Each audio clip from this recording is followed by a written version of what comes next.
I think we need to ask the question, what are your weaknesses?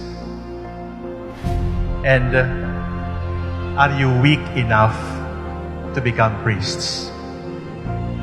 You need to be weak in order to be priests. Because sometimes our own strengths become obstacles for the grace of God to be shown in our lives. Are you weak enough so that the power of Christ can truly shine through you? Buti na lang you're not so good looking, then you are not an obstacle for us to be reminded of the beauty of God.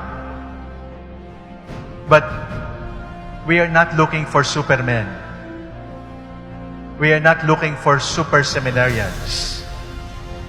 We looked for weak seminarians in whom the power, the strength of God can truly shine.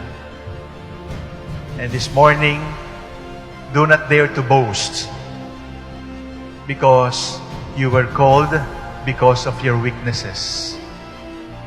That those weaknesses made you even more lovable before the Lord. Where sin abounds, where weakness abounds, grace abounds all the more. Are you weak enough to be priests? Are you weak enough to rely solely on the grace of God? Are you weak enough to depend only on the mercy of God? We need you to acknowledge your weakness. Your weakness is totally yours, and your weakness is your gift to the Lord. Are they men of character? Are they men of integrity? In other words, is there no discrepancy between their public life and their private life? I gave up asking if you are men of integrity and men of character. Because, brothers, we are not looking for angels. We are looking for men who can be priests. And therefore, my second question to ask is he broken enough to be a priest? Because if there is not enough brokenness, there is not enough participation in the passion, in the dying of the Lord. And seminary formation is an exercise, is a formation in breaking and breaking and breaking until you are crushed. And when you are crushed, God will put you back, this time into a beautiful mosaic, so that you can become life givers for others. Be careful with the breaking of the bread, because you're breaking the body of the Lord. And if you break the body of the Lord, you also promise the Lord, Lord, break me. I give you permission to break my body. Brothers, I need to warn you, sometimes that breaking of your heart can come from me. I might hurt you. Or from your brother priests. They might hurt you.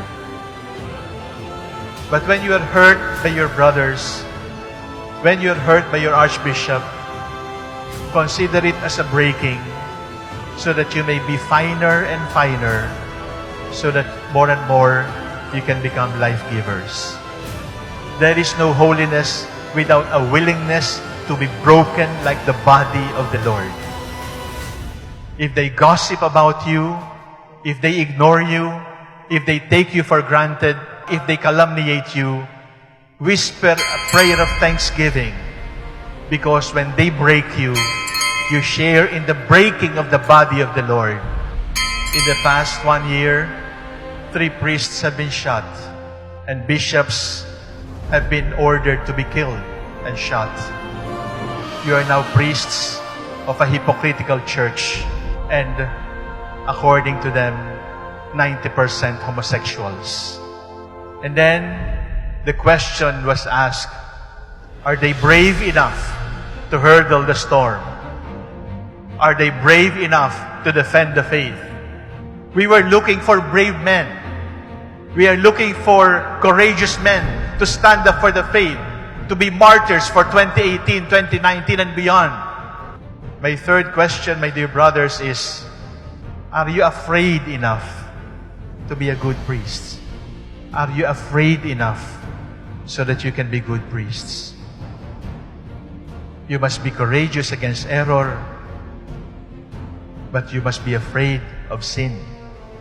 You must be brave to stand up for the Lord, but you must be a coward to be separated from Him. You must be afraid of hypocrisy. You must be afraid of celebrating the Mass in sacrilege. You must be afraid of lying.